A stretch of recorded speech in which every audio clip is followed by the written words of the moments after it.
Are you going to try to stream this? Okay. I think we're live. We are live. Going to try. We are streaming live. We got microphones and everything. Now, do we have actually? You don't need to actually touch it. You can just speak towards it. No, I'm trying to get it set up. Or you can just tap on it lots and it'll make Now everyone's all they're hearing is. Exactly. All right. Who would like to start with? What did they learn today? Well, why don't we remind the audience of where we are? Or introduce ourselves. Or, Let's start at the beginning. Okay. Instead of the end. Hi, my name's Loren. I've been in rehab. Oh no, I got done. We are at the Hospitality Digital Marketing Conference. Strategy Conference for HSMAI, which followed the Adrian Awards last night at the beautiful Marriott Marquis in downtown New York at Times Square. Nailed it. Boom. Okay. Correct. My name is Loren Gray. Also correct. With Hospitality Digital Marketing. Now, with me, to my right, is Mr. Ed StOnge with Flip2. To his, Mr. Stuart Butler with Flip Travel. And Mr. Robert Cole with Rock Cheetah. Also known as Groot. Yeah. Also known as Groot. We just found out his other alternate superhero is being Groot. Holly enjoyed playing with face holes. Yes, she referred to them specifically as that too. As face holes. As face holes. And who had the best face for the face hole? I don't. Dan? Maybe, I don't remember. I don't know, somebody. Someone. But anyway, we had some interesting presentations and a couple of interesting interviews that we'll be posting once we get a better internet feed, I guess would be a better way of saying it. But in the meanwhile, who would like to start with something that they actually thought was of great use out of today, other than Stuart's amazingly excellent presentation? I was going to start We there. did actually, before Stuart was even here, we were speaking, and Ed and I certainly agreed. Now, Loren dissented aggressively, but at Actually, least Ed and Loren I, offered up an alternative to Stuart's, but Robert and I agreed that of all the 7-minute sessions, Stuart's was definitely 7 minutes. Yes. Yeah, it was close to 7 minutes. No, it was fantastic. it was good. You took a pretty substantial amount of data and concepts, and you got them across in 7 minutes. Yeah, it was tough, man. It was really hard to communicate what I wanted to in 7 minutes. Well, especially because you did it in an American accent too, which was strange. I don't know why you decided to do that. That's funny. That's been in this country for 17 years. So what was the topic for the 7 minutes, Mr. Stewart? It was the second mobile tipping point is here, and we're not ready. So we did an interview that we're going to be posting. Robert and I did one earlier, so we'll be posting that. We have an hour and 45 minutes covering his 7-minute presentation. Yes. Details at 11 and follow-up story at 8. Yeah. No, but it was also the production value. I believe something with the advertising agency sort of background had, the content was good, the points were large, and like the statistics you wanted to remember were large. No one fell asleep. The backgrounds were nice. Actually, I appreciate the fact that your graphics were very straightforward. They weren't. Some people try to dazzle you with multicolor, 3 layers or of data, personalized logos on top of everything. Oh yeah, we were told specifically not to do that. And every one of my slides had HSMAI at the bottom. I had to do that because the slides I'd used to have fuel logos at the bottom, and I had to replace them per request. I also tried to sneak in a shameless plug for the podcast, and they told me to remove that slide as well. What? Bastards. Damn it. But I can do it now. We're covering it now. Yeah. For those who would like Hotel to really, Marketing Podcast. That's right. Listen to it. Yeah. Fuel Travel Hotel. And actually, I was very surprised that when I actually mentioned talking to people, they knew it. They knew about the podcast. Of course they did. Number one comment people would say behind your back after meeting you. Oh, really? Yeah. Wow. Yeah. That was the number You're one. famous. It wasn't something negative. Well, they did mention something about weird. your butt. You had a nice butt. That was Again, there was no negativity. No negativity. Okay, that's good. Yeah. Not about where's that weird accent from or anything like that. So before we continue to descend into madness, let's talk about some of the other content today. So the keynote was by Michael Chung from Uber Cool, and That was interesting. It was interesting. I like a lot of his content. He had a wacky way to present it. Yes. Okay. See, I did it a little flat with me because I got put off by him, but the content was definitely. Yeah. I mean, the content was fantastic. Yeah, it was. He definitely had a fan at your table who was cracking up at every. Yeah. Proximity to him because we sat right at the front, and he came down was like prowling in front of us. I think seeing the visual comedy that close made it a little more impactful. Yeah. He was very emotive with his body language, very expressive.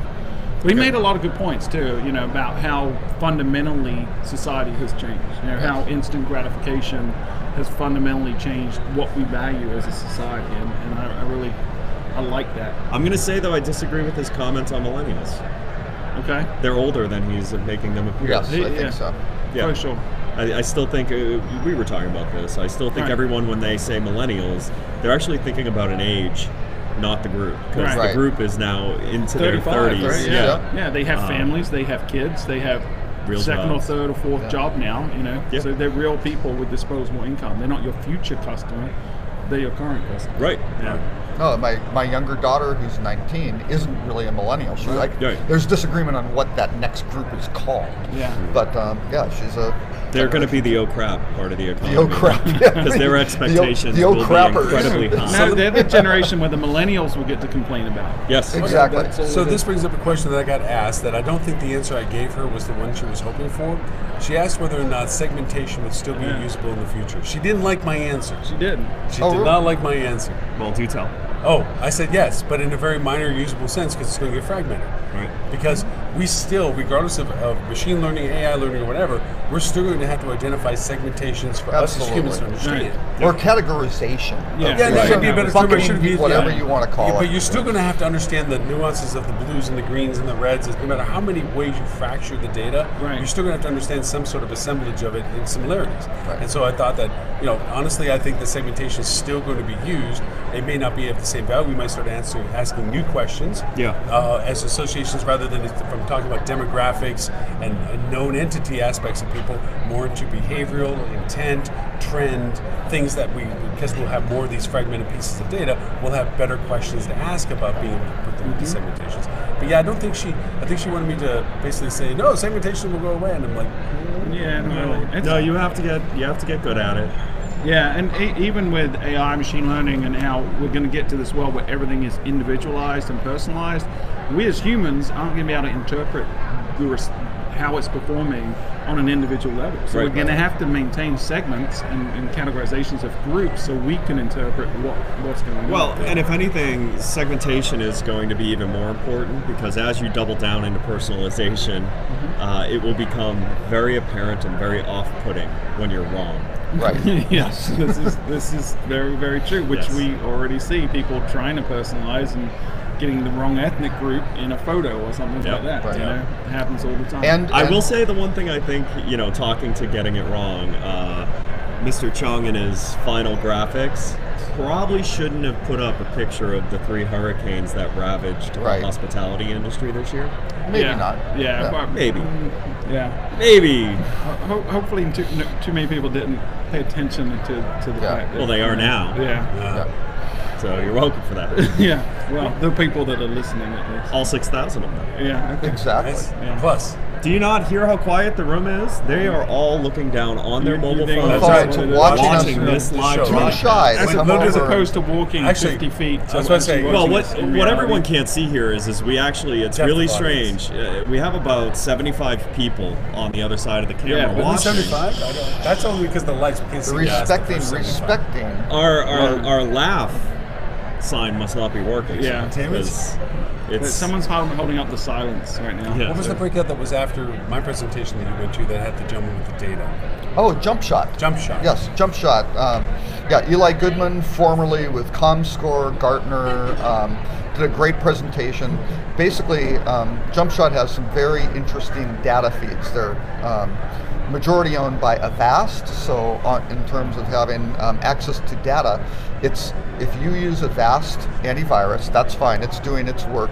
But when you have it looking at your web browsing for keeping track of what sites you are and things like that, and looking at the content on those sites, all of that data is put into their pool anonymously. So they have their pool of data is 100 million users.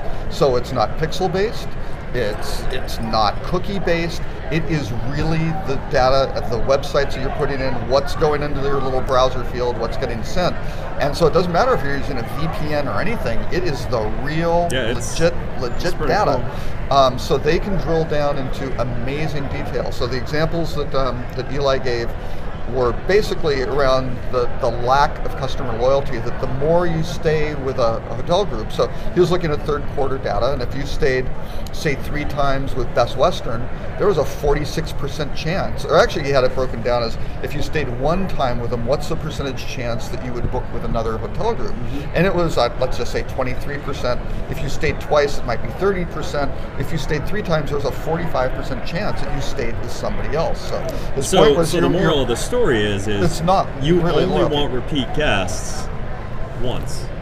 Yes. Because otherwise you're driving this guest to your competition. Well, it was more that people aren't that right? Yeah. Because people that travel more are going to go to different cities, different markets, different places for Right. different reasons. Right. But I think a lot of the hotel groups look at their loyalty program and say, the more they stay with us, the more loyal they are to us, because they have this gap of information about the I honestly, competition, too. I wonder when you hear them say that is, do they realize they're in denial? Like, Right. Well, and I think that was part of his point. And he was not at all, selling jump shot services, but really the subtext was, you need to know the competitive data too to make good decisions. Otherwise, you start deluding yourself with, hey, here's what we see. This guy stays with us 4 times, and it's like, hey, no, he's doing other stuff over here. Right.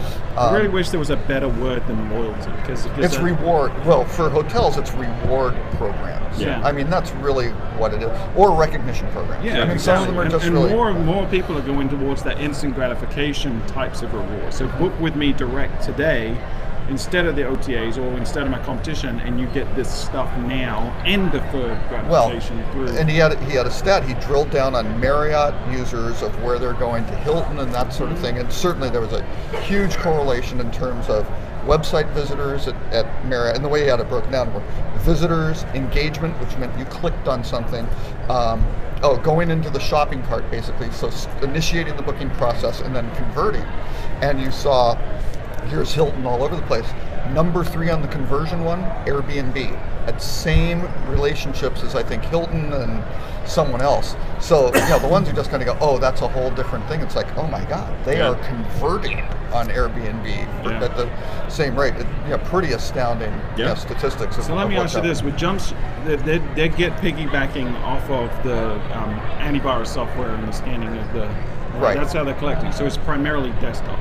No, and mobile too. Okay, most people don't have that kind of software. Fewer on mobile. So it's and going to skew desktop. They don't have app information. The app stuff is shielded, certainly. I just wonder what they're missing between, because we know, I talked about it in my session about how people are researching on mobile and booking on desktop. Right. So I wonder what piece of that research funnel they're missing.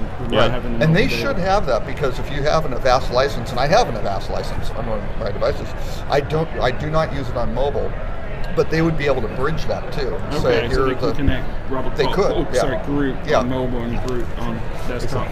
That's going to stick, by the way. Gee, thanks. Groot. The other one they did was actually had an interesting stat on TripAdvisor versus Trivago.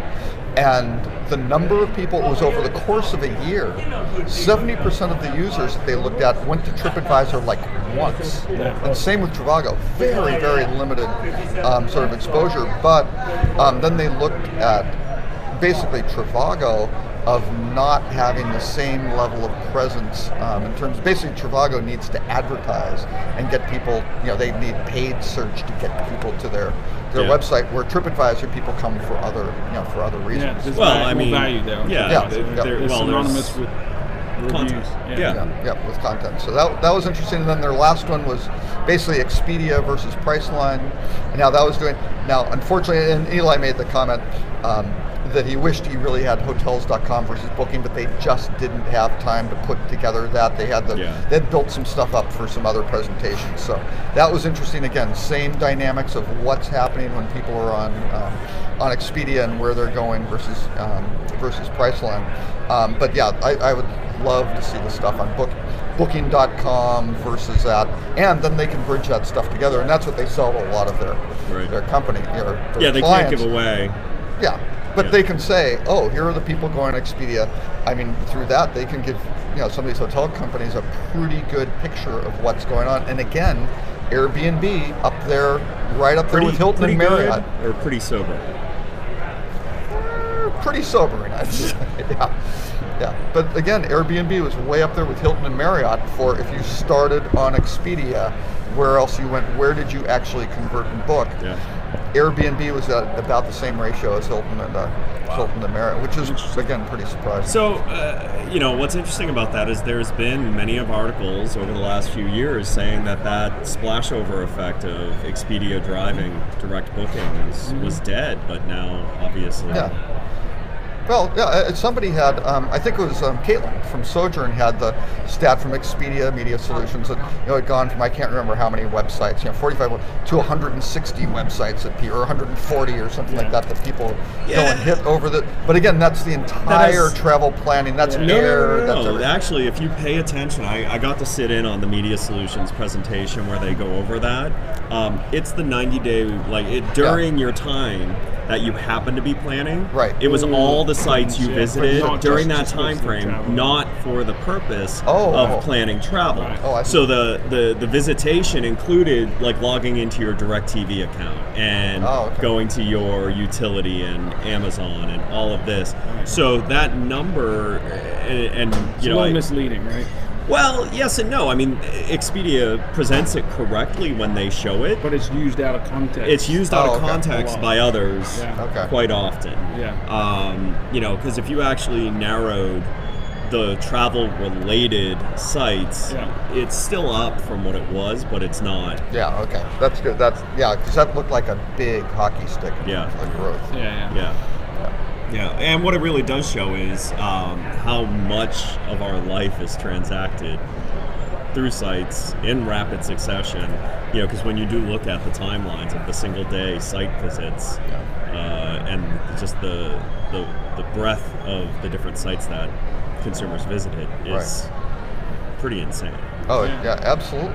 I mean, they're looking for the best value, whatever that means, which isn't necessarily the lowest price. It's the best combination of this is a really cool, unique experience that's meaningful to me at this price point. I mean, on this trip, I'm staying at Citizen Inn, which is great. It's very cool. My wife's here. It's not a super luxury hotel. I'm impressed. But it's fun. I saw the picture of your room. Your headboard and your footboard looked really sturdy, almost as if they were structural. Walls. They are pretty much structural. Yeah. And they do. They use an extra large size king bed. It's right against the window, and the layout of the room is very, very efficient for these small rooms. But again, it's great. It looked much better laid out than the Hudson. Right. The Hudson, you can't fit a roller like a carry-on piece of luggage between the bed and any of the walls. Oh yeah. No, this one, instead of under the bed of just having that dead space, it has a compartment. So you can put actually your suitcase and your bag and things like that underneath. Brilliant. Very brilliantly designed, and but again, that I dug around. I could have found places less expensive. I could have found really good values this week on luxury hotels. I mean, Hotwire had 4- and 5-star luxury hotels for under $200 for this week. But that one seemed to be kind of cool, and we're having a great experience. Yeah, that's neat. That's great.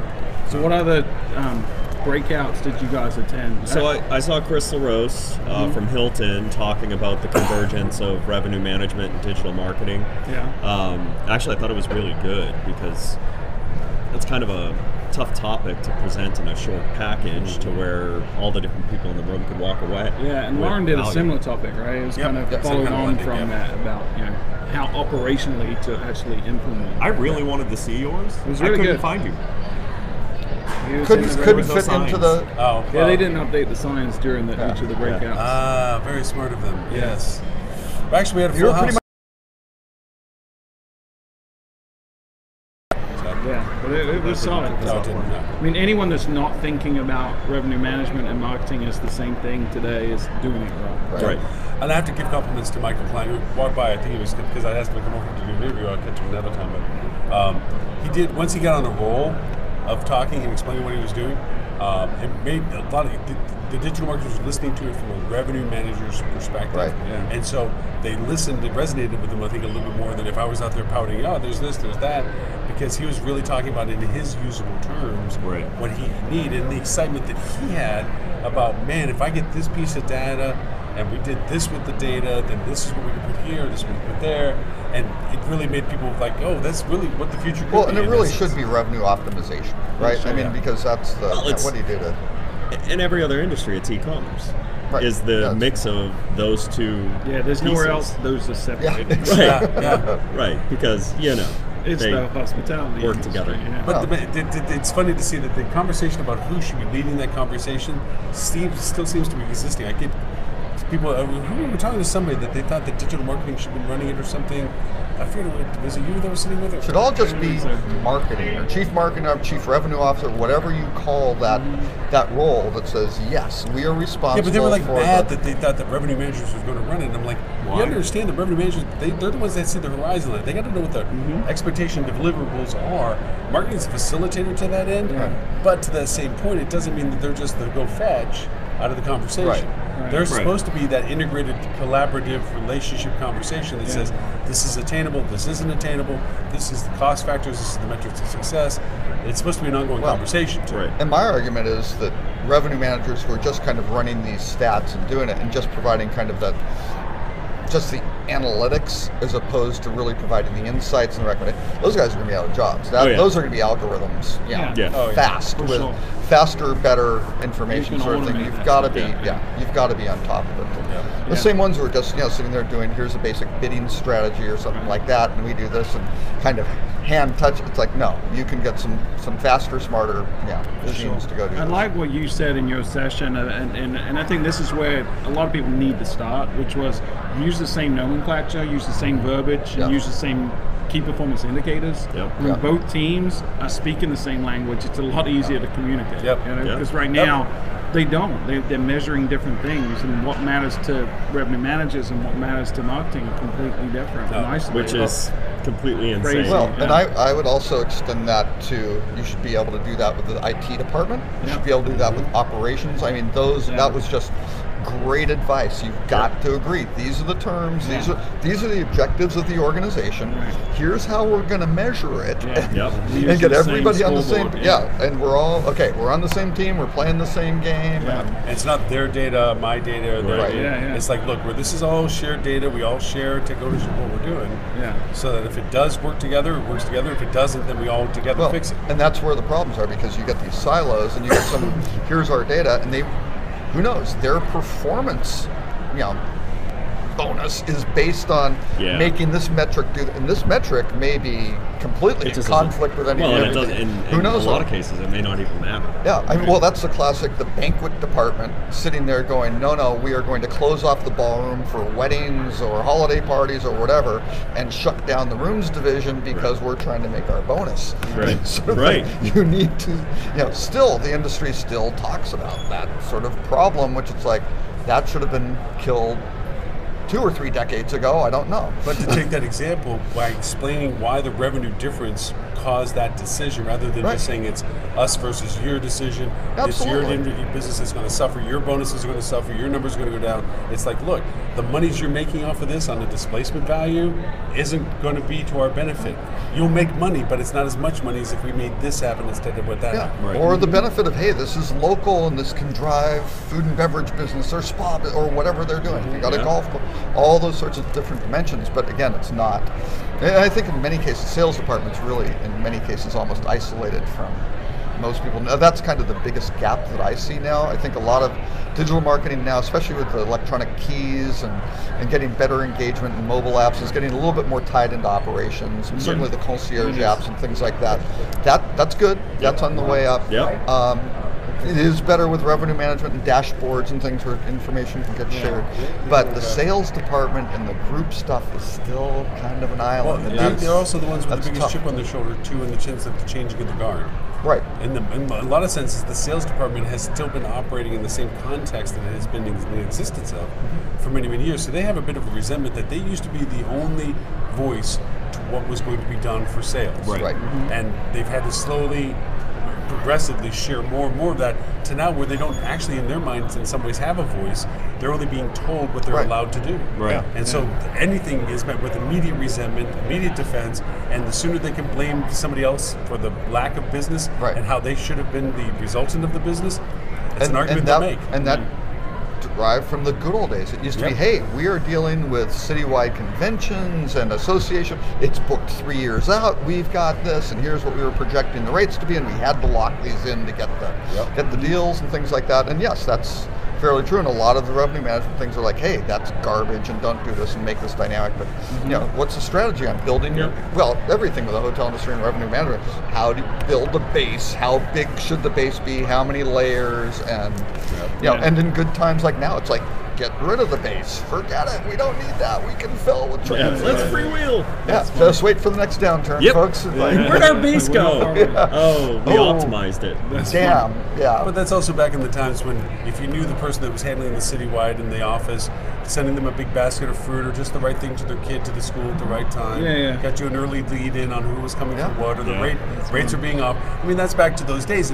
And in a strange, in a nostalgic sense, some of the older sales teams that are in existence, they miss that simplicity. Right. Because that was pure relationship building. Right. Who you knew made the difference rather than what you knew. You know, and that was how you made the world work. And now it's like, all that's just wiped clean. It's more about finding the people by targeting than there are. Well, it's transparency got rid of that. Well, because on the other hand, and I even none of say your customers had the ability to understand, did you actually take care of them or not? Right. But now it's very now easy to see. But again, I still chalk that up to being proactive management of being able to look at that. Being Because strategic. again, being a very, absolutely, because being the elder statesman of this band, I can say in the early 80s, the Republican National Convention, 84, I guess, went to Dallas. And we were at Four Seasons hotels, and this is great.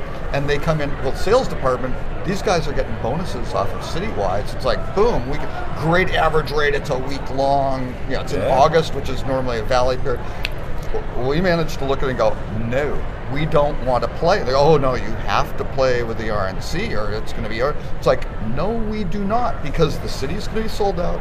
Our locations out here, we're going to be kind of this weird last fill. We're going to get cancellations. We're going to be screwed because all the flights are full. Right. So we're staying on the side, and boy, talk about that strategy paying off. We filled it, people couldn't get rooms, great luxury hotel. We were like $400 a night to be part of the RNC block, and they wanted the whole freaking hotel. Right. Or we did. We gave like a 50-room block. Or they're like, that's all we can do. We already have commitments. And, well, the commitments are to our ownership and our transient business. Yeah. It's going to be, that demand is going to be. Yeah. But again, you can deal with this stuff strategically, but you start getting, people at cross purposes, which Do you guys know how nice we are to each other when we're in person rather than just traipsing over? Oh, shut the F up. There we are. We're back to the show. Well, wait. I do have to say, I think we should probably wrap it up because we are missing the cocktail hour. I'm not missing cocktail hour. And the other aspect, when we're comfortable, one presentation, I enjoyed the opening keynote. I would have loved if they extended the conversation to include the discussion of why as it relates to social media. Because I felt that was like a wonderful bridge gateway in the conversation, because that is the opening conversation to social engagement. Is the why discussion. We're talking about the what, how, and what, and why. What did we call the three? It's the golden circle. The golden circle, yes. And it was great dialogue, and it would have been great to follow up with a more tangible social engagement conversation. Maybe from a company but now you have to buy the book. But now, maybe like from a company like Flip2. Flip2 probably could have been a good segue from that. What is Flip2 exactly again? Well, we're an advocacy marketing platform. But thank you, Loren, for asking that. It's been a pleasure that you've been a strong and ardent supporter of our show this entire time. Yes. Flip2 did have me come this year.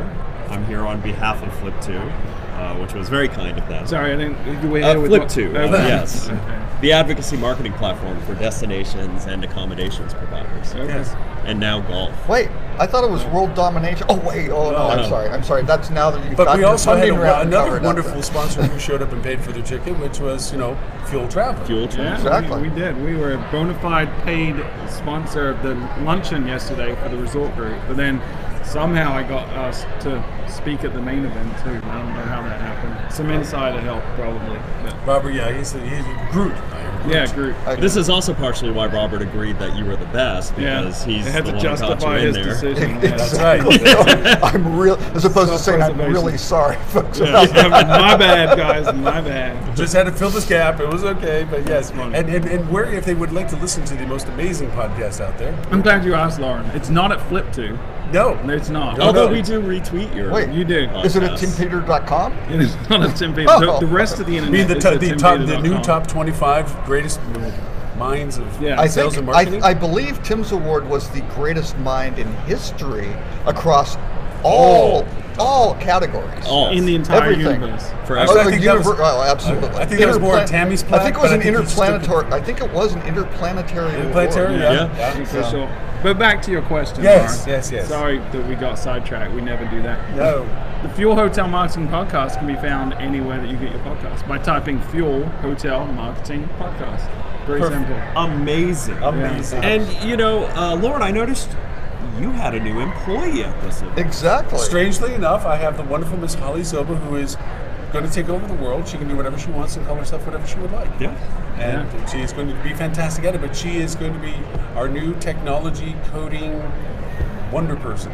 She is And coming out that's of just this. because you're afraid, because she's taken this boot camp and she now could hack the hell out of you. Yeah. And you want to avoid that. So. You make friends of the people that you're most concerned with. She's already suggested that he changes his password from password. From password. Yeah, Which- admin, username admin, password, Username, password. 1, 2, 3, 4.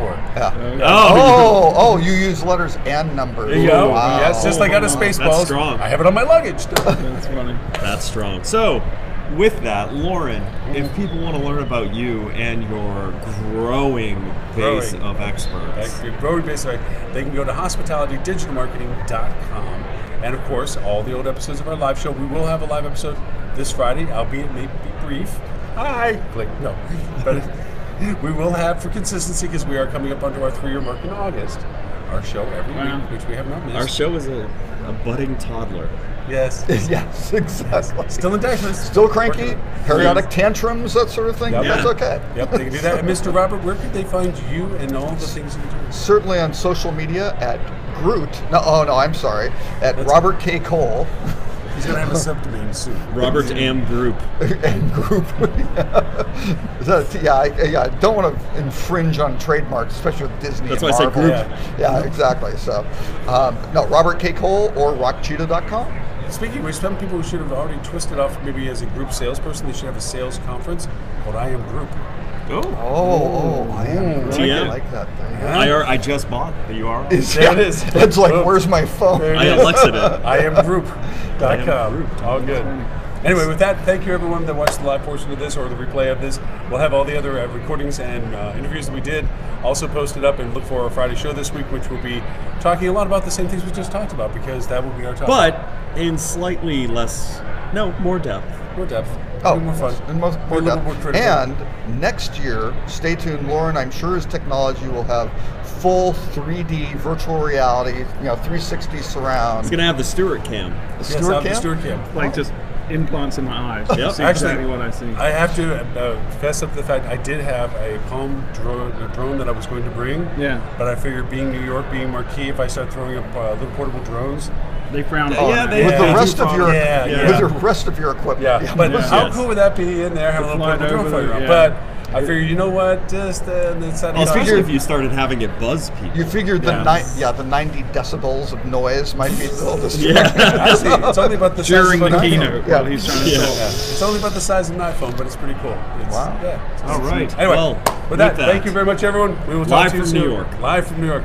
It's what day is It's it? Wednesday night. Wednesday night. Da-da-da. And